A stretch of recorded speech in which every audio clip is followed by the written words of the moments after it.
Bueno, buenos días. Y me decís, Eleonora, que si me escuchan,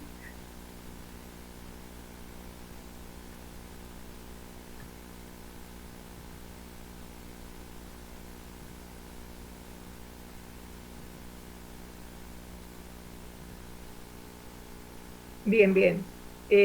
Lamento no escucharlos, esto no va a ser una ida y vuelta por el momento, pero quería agradecer especialmente a Mónica por esta invitación de compartir con ustedes y ser parte de estos 50 años con la Universidad de Mar del Plata, ¿no? Yo quería, el que avisa no traiciona, decirles que esto no es una conferencia, ni mucho menos, sino que se trata de compartir experiencia de vida, que me parece que eso es lo más importante, ¿no? Recuerdo hace tiempo allá, no quiero decir el año, pero Mónica, lo voy a decir. En el año 98 nos conocimos con Mónica y con Marcelo en Uspallata, en unas jornadas de geografía física. Y bueno, desde allí empezó esta tarea conjunta entre la Universidad Nacional de Mar del Plata y nuestra Universidad Nacional de la Patagonia San Juan Bosco. Y bueno, fue un camino tan lindo y con tanto recuerdo que quería también compartirlo con ustedes, ¿no? Nos une el conocimiento, nos une la misma tarea de enseñar y de aprender. Y bueno, y quería compartir con ustedes esta presentación eh, tratando de mostrarles cuál fue la experiencia nuestra aquí en la Universidad de la Patagonia con la educación ambiental como meta y como guía, ¿sí? Así que bueno, espero que sea de utilidad. Ahí empezamos.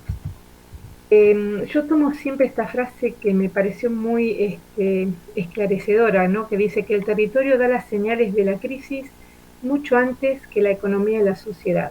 Yo la tomé de María Laura Silveira. Ella la comunicó en una de nuestras jornadas de investigación geográfica en la sede Trelew y me parece que es muy esclarecedora, ¿no? El territorio nos da esas señales antes de que nosotros nos demos cuenta. Esas señales son las que motivan el trabajo desde la educación ambiental y su intervención, sobre todo en aquellos espacios que tienen esa acumulación o esa sinergia negativa de condiciones de deterioro del territorio, producto de este modelo de desarrollo basado en la explotación de recursos, sin incluir entre las variables las consecuencias ambientales que eso acarrea, ni que decirles de nuestra ciudad que, bueno, que eh, vive a partir del movimiento y del ritmo de la actividad petrolera, ¿no es cierto? Pero ustedes podrían traspasar este mismo concepto a las actividades básicas de sus territorios y ver de qué manera esta acumulación de sinergia negativa a partir de esta explotación de recursos que no incluyen las variables ambientales, ¿sí? Y por eso les ponía esta frase, que la clave consiste en revisar nuestros modelos de consumo, nuestros modelos de producción y las relaciones con el territorio, considerando justamente estas externalidades ambientales en estos procesos productivos. O sea, se trata de internalizar esas externalidades ambientales, porque si no las internalizamos, las pagan las sociedades, ¿sí? Bueno, esta, también quería compartir con ustedes nuestras formas de aproximarnos al territorio, que es a partir de lo que es la investigación-acción. Yo tomé de Moreno y Espadas esta definición, que es el concepto que involucra no solamente un modo de aproximarse a un objeto de investigación, o sea, el territorio, la sociedad, sino también una postura explícita de quienes investigamos unidos a nuestro objeto de investigación. Justamente en esta metodología no es posible diferenciar objeto de sujeto porque ambos se encuentran imbricados en el proceso de investigación. Esto si nos referimos a investigación-acción. Ahora, cuando incluimos a los actores de base en nuestras investigaciones, estamos hablando de investigación-acción participativa. Bien, priorizar la investigación-acción participativa permite articular nuestros intereses académicos en este caso desde la mirada de la educación ambiental, con las demandas sociales de esos escenarios que estamos investigando. Desde esta postura se privilegia el trabajo de campo, la observación directa, la intervención de actores sociales de base como partes integrantes del propio proceso de investigación. Quería compartir con ustedes en esta presentación estas 6 fases que son de alguna manera las que guiaron la tesis doctoral en educación ambiental allí en 2014. Estas 6 fases son las que propusimos en esa tesis desde la intervención bueno, nosotros aquí tenemos la problemática de nuestro espacio costero muy deteriorado por distintas cuestiones, efluentes cloacales, basural, a cielo abierto ahí cerca de la zona costera, y hay un barrio paradigmático en esta problemática que es el barrio Estela Maris, que fue el que yo tomé como, diríamos, como escenario de mi tesis, ¿no? La primera fase es la fase diagnóstica o etapa diagnóstica, la segunda la capacitación en educación ambiental y en procesos de investigación acción participativa, la tercera fase que es la vinculación institucional, interinstitucional diríamos, ¿no? La cuarta fase que es la puesta en marcha del programa de educación ambiental, la quinta que es la evaluación y seguimiento de ese programa, y la última fase, que no es última, sino que es parte del proceso, que es la difusión y comunicación de nuestros resultados. A ver si espero que me estén escuchando bien, creo que sí, porque no tengo información de Leonora, pero cualquier cosa me avisan por el celular. Respecto de esa primera fase o etapa diagnóstica, es muy básica, ya que de ella va a depender la coherencia del resto de las fases. Debe aclararse también que ese diagnóstico inicial también puede ser dinámico y puede modificarse, pero la idea de recortar contenidos o tomar un punto de referencia incompleto a veces nos puede llevar a realizar un mal diagnóstico o un incompleto diagnóstico, diríamos, ¿no? O recortado, sesgado. Porque justamente nosotros lo que hacemos con nuestra intervención es tomar una minúscula parte de ese territorio que estamos indagando y esa sociedad en ese territorio. Entonces, bueno, cuanto mayor cantidad de datos o de informaciones podamos lograr, esa etapa diagnóstica va a ser más rica, ¿no? O sea, en esta etapa diagnóstica, sintéticamente diríamos, anclamos en ese territorio, caracterizamos ese territorio y tratamos de reconocer esas demandas ambientales producto de ese deterioro que que nos había llevado a investigar sobre ese territorio desde la educación ambiental. La segunda fase, como decíamos de esas 6, la segunda es la fase de capacitación en educación ambiental y en procesos de investigación acción participativa. En esta instancia lo que hacemos es tratar de unir criterios, conceptos, metodologías de los que estamos desarrollando esa investigación en educación ambiental. Para ello es necesario hacer un recorte de los contenidos porque nunca vamos a poder trabajar con todos ellos. Tratar de buscar aquellos actores territoriales que tengan vivencias, que se motiven por las problemáticas que nosotros desde lo académico queremos investigar, y hacer ese intercambio de saberes entre lo que es el saber vivido y el saber académico, ¿no? Involucrando también las diferentes percepciones que tenemos sobre ese territorio a investigar. Vamos a compartir algunos de esos conceptos que recortamos para trabajar e intervenir desde la educación ambiental. Por un lado, preguntarnos qué es la educación ambiental. Y yo se los preguntaría también a ustedes, lástima que no les puedo ver las caritas, pero me parece que ese es el primer punto de partida, porque a los que trabajamos en esto siempre nos interpela eso que es, fíjate este territorio, acá falta educación ambiental. ¿Y qué es la educación ambiental? Entonces, bueno, esa diríamos sería la primera pregunta que tendríamos que intercambiar entre los que investigamos y los que están en esos territorios, ¿no?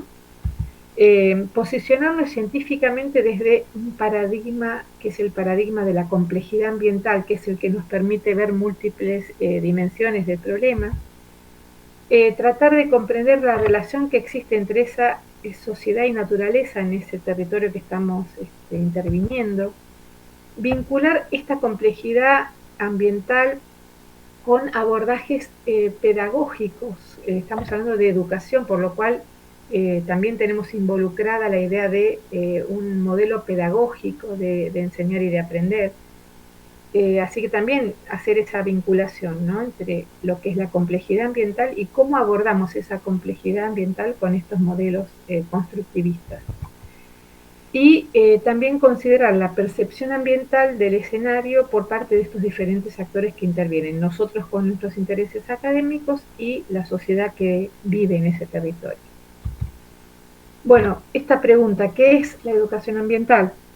Me gustó, siempre yo seleccioné de tanta cantidad de definiciones esta que se toma de la Carta de Belgrado, que fue el insumo que permitió luego en Tbilisi en el año 77 en realizar el primer Congreso Internacional de Educación Ambiental, en el cual se institucionaliza nuestra disciplina.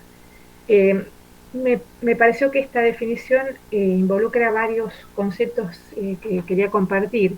Este concepto de proceso implica esta circularidad, continuidad de ese proceso, y también esta idea de que esta educación ambiental es individual y colectiva, o sea, hay procesos individuales y procesos comunitarios en la toma de conciencia del medio que estamos abordando, y la capacidad de entender esos valores individuales y colectivos, las competencias que tenemos como para intervenir en ese medio, y la voluntad, porque no hace no necesariamente con haber tomado conciencia alcanza, uno tiene que actuar sobre esos territorios, intentando resolver, o por lo menos aproximarse a un camino de solución a estos problemas ambientales del presente y los que estamos pensando en escenarios futuros. Desde la complejidad ambiental requerimos un nuevo pensamiento, o sea, cambiar un poco los modos de pensar, o sea, ¿cómo decir? Juzgar la manera que estamos pensando esos territorios, ¿no? Ver que necesitamos ver ese territorio como un sistema de relaciones entre elementos distintos del sistema natural y del sistema social, por lo cual involucra el concepto de multicausalidad. Yo siempre insisto en mis alumnos cuando vieron esas afirmaciones tan taxativas, no a esto, no a la mina, no, eso no es multicausalidad, es linealidad. O sea, cuando uno trabaja en conflictos ambientales, siempre tiene que ver las multicausalidades para intentar resolver esos problemas. Si yo me pongo en una postura del no inflexible, no estoy mirando las múltiples causas de los problemas ambientales, ¿no? Tenemos que ver esas relaciones multicausales, no esas causa-efectos lineales, ¿no?, que incluya incluso en este pensamiento nuevo la indeterminación y lo azaroso. Nosotros no tenemos la posibilidad de abarcar todas las cuestiones, por lo cual tenemos que involucrar la indeterminación y el azar como parte de nuestro proceso de investigación. Así como dijimos, esa nueva manera de pensar, también tenemos que tener una nueva manera de actuar, en la que se combine lo individual y lo colectivo, como veíamos en la definición de educación ambiental, y las necesidades de las personas, de los grupos humanos. Pero esas necesidades de los grupos humanos también tienen que abarcar las limitaciones de los ecosistemas. ¿Qué queremos decir con esto? Obviamente la naturaleza provee de recursos y de servicios que, digamos, de algún modo van como completando estas necesidades humanas. Ahora, si nosotros pensamos solamente en la variable de las necesidades y no incluimos las limitaciones de los ecosistemas, ahí es donde estamos en problemas, ¿no? También desde esta nueva acción tenemos que ver lo local y lo global, esto de pensar y actuar local y global, que se imbrican una escala con la otra. Los geógrafos sabemos bastante de esto del intercambio de escalas. También tenemos que pensar en una nueva ética, o sea, que plantee los principios de equidad. Yo tomo de esto una frase de María Novo, que es una de las primeras doctoras en educación ambiental en España, que hablaba que equidad es mucho más abarcativo que igualdad. Y ella decía, no hay nada más inequitativo que tratar de iguales a aquellos que no lo son. Por lo cual, la equidad implica distribuir recursos de manera más justa, ¿no? Si se quiere, con la noción de esa biodependencia, no esa noción de antropocentrismo, sino de biocentrismo, en la que los seres humanos nos consideramos parte de ese ambiente. Y considerar este principio de autoorganización de nuestras comunidades en las que estamos trabajando, porque estas cuestiones culturales fijan las pautas de ocupación espacial y las relaciones cotidianas que nosotros no conocemos. Nosotros llegamos a un sitio sin conocer en la profundidad de esas relaciones. Y aquí es donde combinamos la cuestión de la complejidad con el constructivismo. ¿Por qué? Porque desde este enfoque pedagógico, el acto educativo de enseñar y aprender nos pone en este proceso abierto, relativo, evolutivo. Todos aprendemos de todos. Esta visión relativista y pluralista del conocimiento implica negociar contenidos, discutir ideas, ¿sí? Y considerar el conocimiento como algo no absoluto ni estático, sino que se va regenerando a medida que uno investiga, ¿no? También es importante analizar las relaciones de poder entre el experto, o sea, se supone que si nosotros bajamos a los territorios desde la universidad, seríamos los expertos del caso, y los aprendices serían aquellos que están menos involucrados con el conocimiento científico. Pero no tenemos que olvidar que esas comunidades son las portadoras del conocimiento local y esa experiencia de vida, ¿no? Permanente que viven en ese territorio. No se trata, me gusta esta frase de Edgar de Morin, que dice, no se trata de un cambio de programas, sino de un cambio de paradigma, a partir del cual se analicen diferentes escenarios desde un pensamiento complejo e interdisciplinario que combine las miradas de las diferentes ciencias que confluyan en un todo. La complejidad es la unión entre unidad y multiplicidad. Para que el conocimiento sea pertinente y eficaz, el papel de la educación será evidenciarlo de ese modo, ¿no? Me parece muy importante este punto que propone Morin. ¿Cuál es el encuadre metodológico dominante? Predominio de metodologías de tipo cualitativas que pocas veces se combinan con herramientas estadísticas. Y nosotros no tenemos que temerle al uso de herramientas estadísticas duras, sino que lo importante sería tratar de interactuar entre ambas herramientas, las cualitativas que usamos mucho en territorio, pero también con estadísticas que nos permitan mostrar nuestros resultados de manera más organizada. También otro encuadre metodológico dominante es el que privilegia la escala local respecto de las escalas más intermedias o globales. Y a veces descuidamos también el ámbito de lo no formal en educación ambiental. Y a mí me parece que es importante abarcar ese ámbito porque dentro de todo la educación formal tiene algunas metodologías y algunos avances en cuanto a las formas de aprender y enseñar, pero es muy difícil tratar de transmitir conocimientos de educación ambiental en los ámbitos de la no formalidad. Así que en eso también tendríamos que tener nuestro cuidado cuando vamos a los territorios. O sea, ¿qué es lo que proponemos? Proponemos justamente invitar a la acción, o sea, los esfuerzos desde las propuestas de nuestras universidades deberían privilegiar la investigación-acción como una forma de intervenir en las comunidades. Ello implica, como ya dijimos, esta idea de aproximarse a un objeto de investigación con una postura explícita de unión entre el investigador y sus imbricados en ese proceso. También les decía que otro recorte teórico es mirar este proceso desde lo que es la percepción ambiental. En un análisis ambiental es importante saber cómo perciben los distintos grupos una misma realidad. más aún si se trata de intervenir con nuestras investigaciones en un determinado sitio en el que confluyen intereses diversos, ¿no? A veces la distancia entre el mundo real, el real también habría que ponerlo entre comillas, ¿no? Y el mundo percibido por cada uno de nosotros puede jugarnos en contra, porque si nosotros percibimos desde un minúsculo sitio, puede ser que eso entre en choque con otras percepciones, ¿no? Por ello es que hay que tratar de desestructurarse y revisar nuestro propio patrón cognitivo, ya que tal vez ese patrón puede proporcionarnos una información errónea de la realidad que estamos investigando. Decíamos que esa realidad es percibida de diferentes maneras, ya que hay factores que la condicionan. Cada persona percibe solo una parte de la realidad. Es por eso que la diversidad de percepción favorece la ubicación conceptual de esa realidad, ¿no? ¿Cuáles serían estos factores? Yo pongo algunos. Ustedes pueden agregar los que les parezca que nos faltan, ¿no? El tema cultural, el nivel socioeconómico, el rol que nosotros desempeñamos.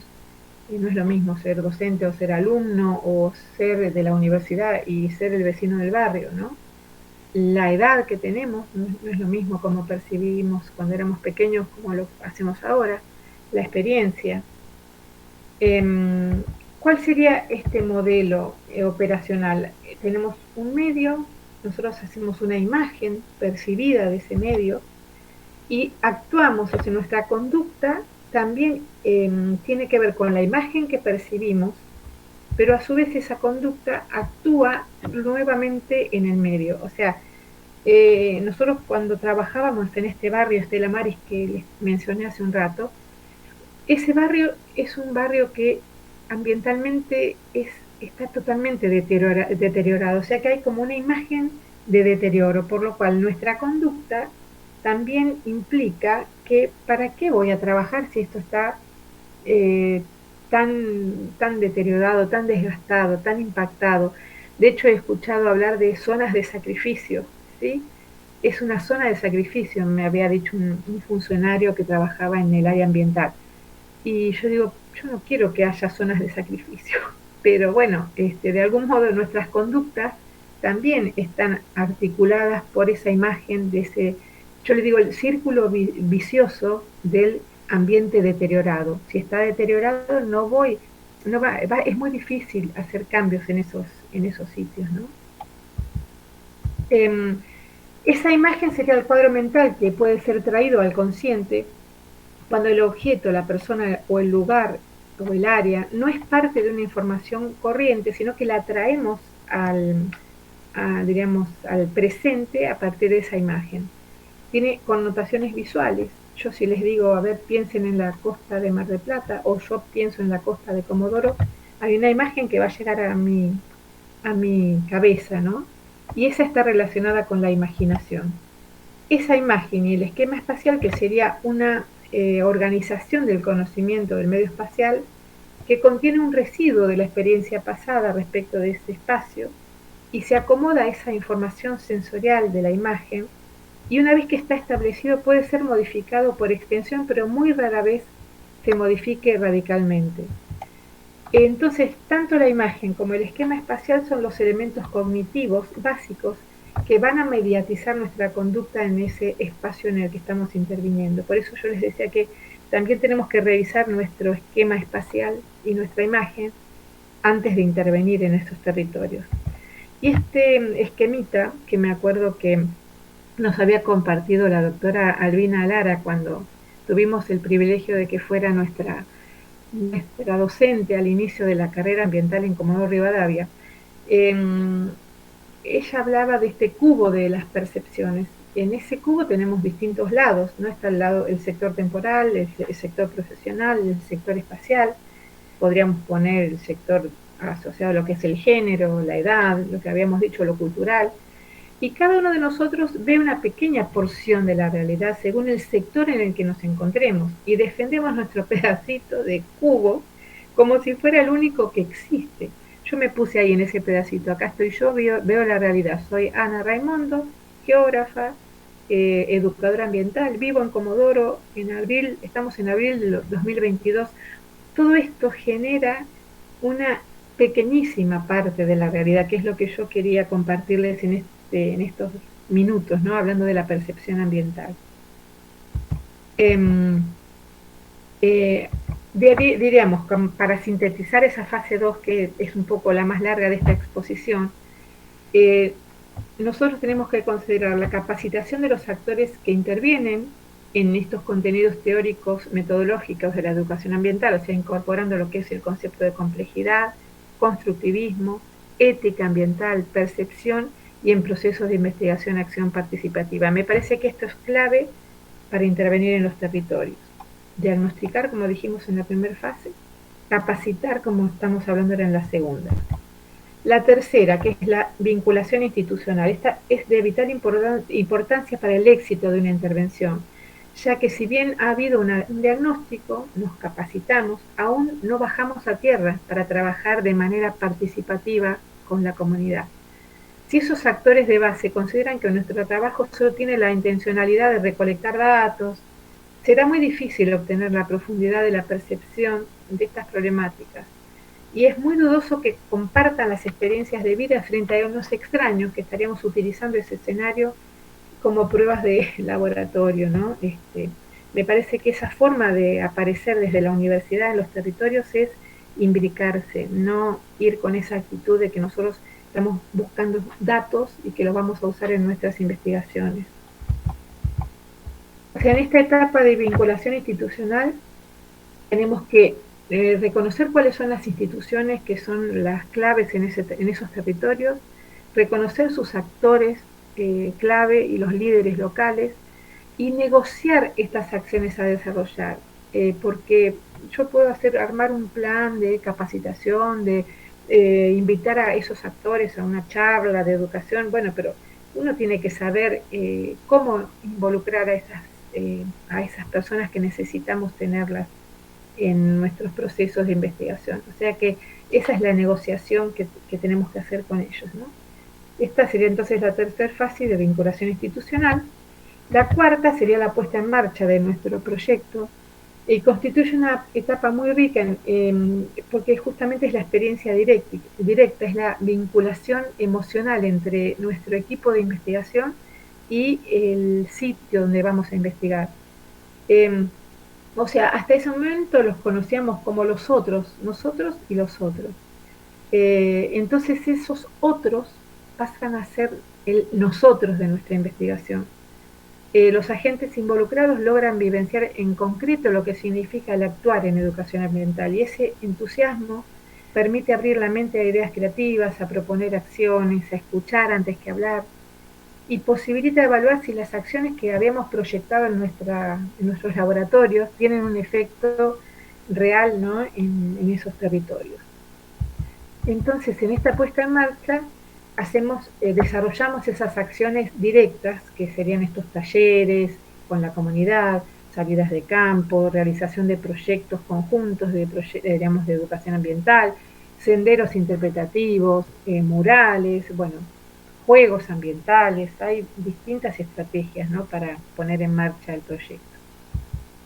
La evaluación y el seguimiento, si bien los procesos de evaluación se realizan durante toda la etapa, es muy clave la fase final cuando se lleva a cabo de manera integrada porque nos va a permitir medir en base al resto de las evaluaciones parciales que hicimos de qué manera nuestra intervención está siendo efectiva, ¿no? en el territorio. Por lo cual, en esta fase lo que hacemos es talleres evaluativos, hacemos informes de avance de nuestros proyectos, como para volverlos diríamos, al laboratorio y bueno, evaluar cómo venimos. Y normalmente lo que tenemos que hacer es utilizar indicadores digamos, de evaluación de esas actividades, ¿no? Si esos indicadores que nos habíamos propuesto son útiles, o sea que es una etapa muy importante. La sexta fase es una etapa muy dificultosa y yo se los diría, en nuestro caso particular fue quizá la más débil porque a veces difundir y comunicar cuesta, ¿no? Es importante que se sepa lo que se hace en esos territorios. que a veces por errores de falta de estrategias de comunicación, pero también a veces nos ha pasado esta complicada acción de decodificar contenidos teóricos al lenguaje cotidiano de esa comunidad. Entonces se debe prestar especial atención de modo que permita llegar con nuestra propuesta a la mayor cantidad de actores institucionales posibles de esa comunidad en la que estamos trabajando en campo, ¿no? Entonces, bueno, nosotros les comento, en nuestro caso hicimos varios talleres interinstitucionales, recolectamos noticias de periódicos locales, publicaciones científicas, trabajamos en generación de textos y cuadernillos de difusión, también presentamos nuestros trabajos en congresos y jornadas, en territorio hicimos murales callejeros, o sea, distintos modos de difundir y comunicar nuestra intencionalidad de intervenir, ¿no?, en educación ambiental. Algunos resultados en Comodoro, bueno, esta primera imagen muestra una recorrida de campo con vecinos del barrio, una exposición ambiental que se hizo en Comodoro Rivadavia, que digamos, fue una feria provincial de varios puntos importantes, entre ellos lo ambiental, y ahí participamos con el voluntariado. En los playones de las escuelas, trabajando con niños, capacitándonos en la universidad, nuestros alumnos y profesores antes de intervenir en el territorio, ahí ya en la escuela, trabajando con niños en una obra de teatro, me acuerdo, con la directora de la escuela primaria, aquí con el presidente de la Unión Vecinal del barrio, aquí fue en el parque del 99, que era un parque costero, que bueno, luego fue abandonado lamentablemente y los vecinos necesitaban recuperarlo como parte de un espacio verde costero. Bueno, acá hay un niño interviniendo en el mural callejero. Hicimos una primera publicación que, bueno, que fue difundida y entregada a los vecinos del barrio, que incluso vinieron a la universidad a recibir esta primera publicación síntesis del voluntariado. Una segunda publicación que fue más una idea de compartir con los docentes de escuelas costeras la cuestión ambiental costera específicamente, lo llevamos a cabo con escuelas que estaban ubicadas en la zona costera de Comodoro Rivadavia. La verdad que ha sido útil también esta publicación. Acá les muestro uno de los murales, un segundo mural, que fue muy importante. Este mural se hizo con una artista plástica excelente, que reunió los bocetos de los chicos de la escuela secundaria y los unificó en un único mural. Dolores Morón, no sé si alguno conoce Comodoro Rivadavia y entró a la catedral. El fondo de la catedral tiene una imagen hecha por Loli Morón, que falleció. Así que la verdad que ha sido una experiencia excelente esta del mural. Bueno, acá fue una imagen del voluntariado en uno de los barrios, en otro barrio costero también deteriorado. Y bueno, algunos resultados académicos que, bueno, lo quería compartir con ustedes, que más que nada no por mostrar lo que hicimos, sino que qué capacidad tiene el territorio de darnos insumos para nuestras investigaciones, ¿no? Agradezco a Mónica y a la Universidad de Mar del Plata, que ellos fueron nuestros guías, si se quiere, porque ellos iniciaron antes que nosotros los programas de voluntariado y nos permitió esto de enriquecernos, ¿no?, formar tesis de grado, de posgrado, proyectos. La verdad que es muy, muy rico trabajar en territorio. Y algunos resultados de este trabajo participativo, que fue recuperar ese parque del 99 para la comunidad, publicación conjunta, capacitación de dirigentes vecinales en temáticas ambientales costeras, hubo congresos de vecinalismo donde ellos llevaron las cuestiones ambientales a otros lugares del país, estos murales callejeros. La verdad que, bueno, ese de las muestras de fotografía antigua fue también muy bonito, cómo la gente traía sus fotos de la zona costera antes de ser impactada como lo está en la actualidad. Entonces se recuperaba la historia ambiental a partir de esas fotos. O sea, esos fueron resultados muy, muy ricos, ¿no? Bueno, hoy en día tenemos nuevos instrumentos legales para intervenir desde la educación ambiental, la ley Yolanda, que ustedes la habrán escuchado, cuyo en primer artículo dice que el objeto es garantizar la formación integral en ambiente con perspectiva de desarrollo sostenible y en especial con énfasis en lo que es cambio climático para las personas que desempeñan funciones públicas, ¿no? Y hay una capacitación, o sea, el artículo segundo implica una capacitación obligatoria, cosa que me parece muy importante porque nuestras universidades son las que van a desempeñar esa capacitación a los funcionarios. Lo interesante de que sea obligatoria implica que al menos va a haber horas institucionales para poder lograr esa capacitación. Bien, la ley de educación ambiental integral, que es otra de las leyes nuevas, fíjense que es de junio del 2021, contiene 7 capítulos y 27 artículos, ustedes los pueden bajar del boletín oficial para ver de qué se trata esta ley de educación ambiental integral. Y fíjense, yo lo que hice fue copiar, o sea, cortar y pegar el enunciado. Dice que, o sea, define la educación ambiental integral, o sea, le agrega lo de integral.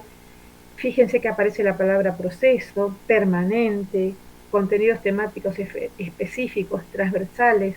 Tienen como propósito generar conciencia. Acuérdense de la definición de Belgrado, de la Carta de Belgrado que yo había compartido. Fíjense que orientados a la construcción de una racionalidad en la cual los distintos conocimientos, saberes, valores, prácticas confluyan y aporten a la formación ciudadana y al ejercicio del derecho a un ambiente sano, digno, diverso.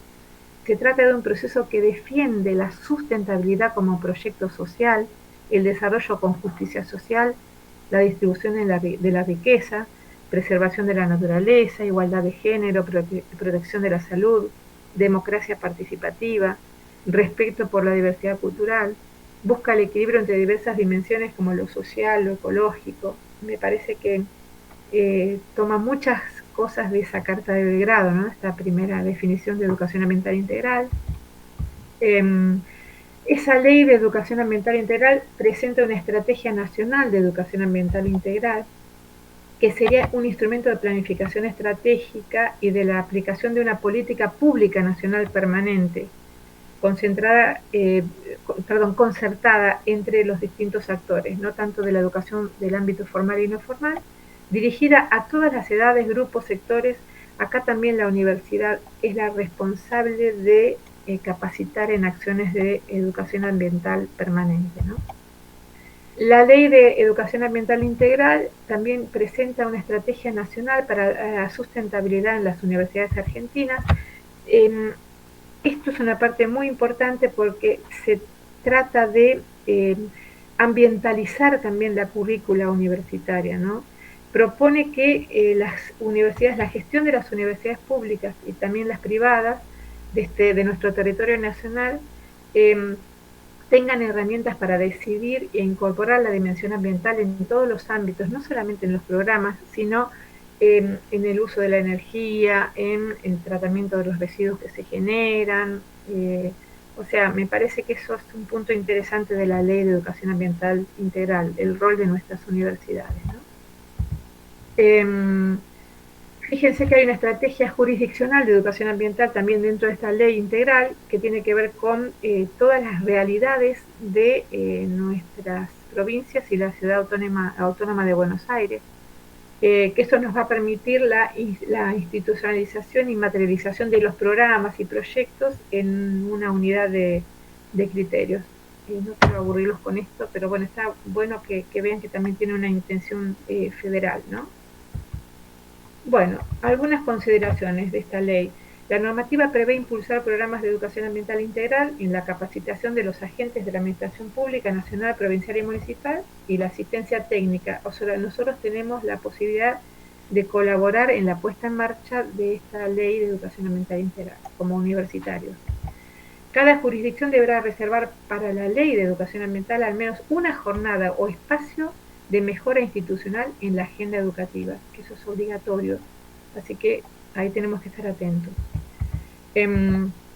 Fíjense que si uno mira los articulados diferentes de esta ley, la mirada crítica que habíamos dicho desde la complejidad ambiental, la diversidad, la visión compleja, la idea de resolver conflictos ambientales, la interdependencia, la multicausalidad, fíjense que de esto hablábamos anteriormente, recupera saberes populares y de las minorías. La autoridad de aplicación son los ministerios en conjunto, ¿no? De educación y de ambiente. Y bueno, ya para cerrar, porque ya no sé, ya me debo haber súper pasado del horario, la utilidad de la educación ambiental como una estrategia de intervención. Me parece que eso es importante que para esta mañana, ¿no? De inicio sobre este tema.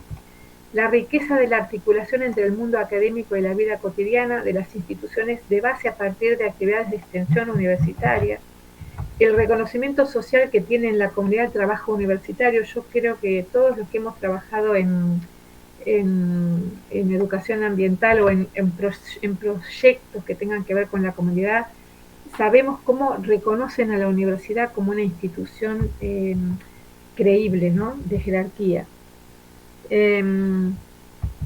Las potencialidades de la historia oral en el trabajo de campo. Eso me estaba olvidando de decirles que así como lo de las fotos antiguas que les dije fue tan rico, el tema de la historia oral como una metodología de abordaje con las comunidades es muy interesante también. Y después la sinergia que se produce cuando se trabaja como una metodología de investigación-acción participativa para colaborar en la resolución de conflictos en territorios que presentan estos escenarios de riesgo, ¿no? Que, digamos, involucran lo que es la peligrosidad del sitio y la vulnerabilidad de esa población expuesta a esos peligros ambientales. O sea, lo que requerimos es un cambio de actitud en el aprender y en el enseñar.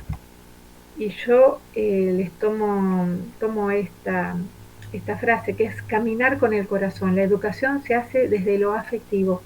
Es necesario en el mundo la presencia del corazón, de los sentidos, no solo a través del intelecto.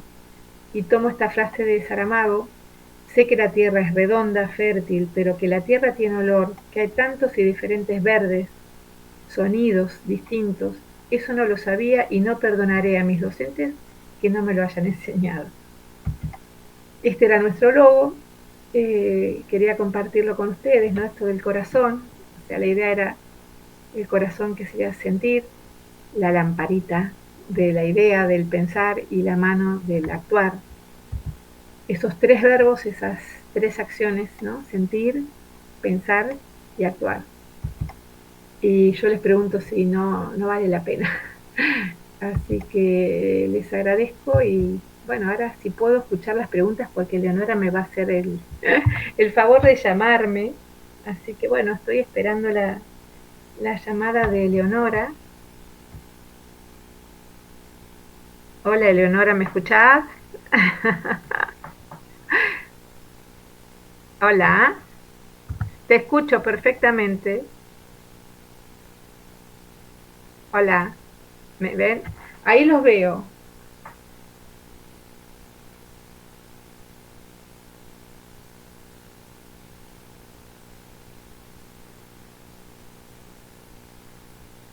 Nadie habla, los dejé mudos.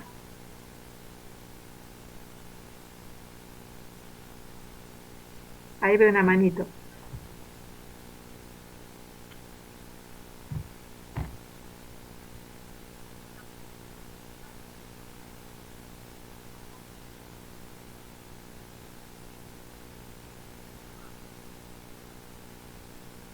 Sí, el año pasado, ¿me escuchan? Sí, el año pasado hubo una necesidad ya de una solicitud de parte de una intendencia del interior de la provincia para capacitar en esa ley Yolanda. O sea, eso va a ir apareciendo a partir de las demandas de los municipios, de las comunidades locales.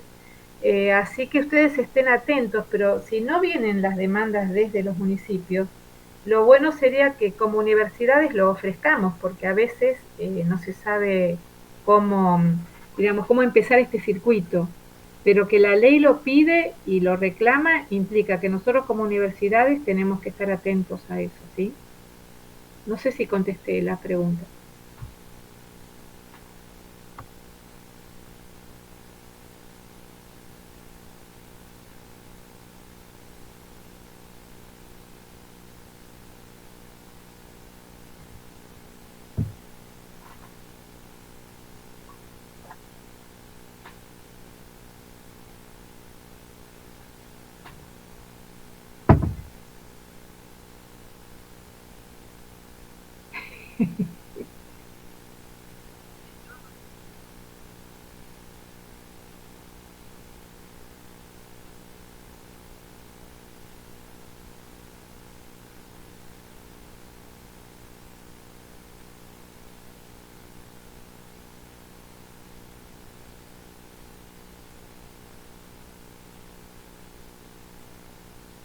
Gracias. Medio utópico, pero se hace de utopías el mundo. Así que ojalá que así lo fuera.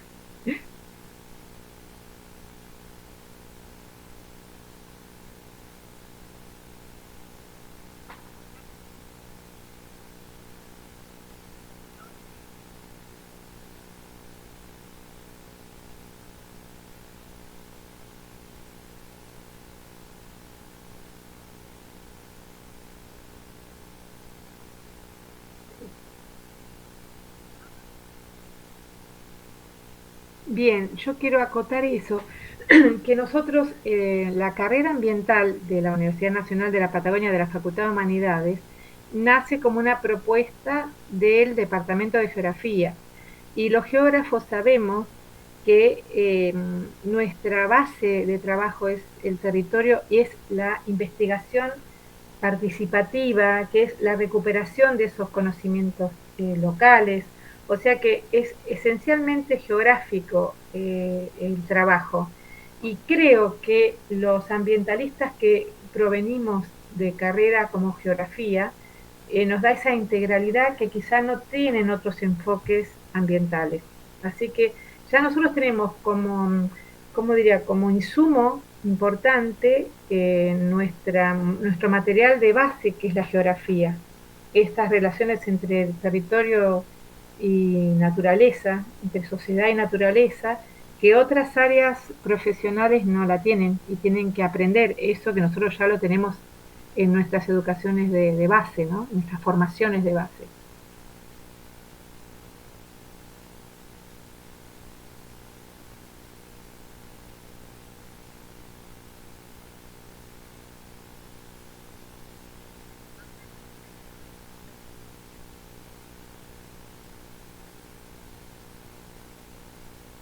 Bien, bueno, gracias a ustedes y bueno, y muy orgullosa de ser parte de esta universidad porque soy docente de la Universidad de Mar del Plata por culpa de Mónica y compañía.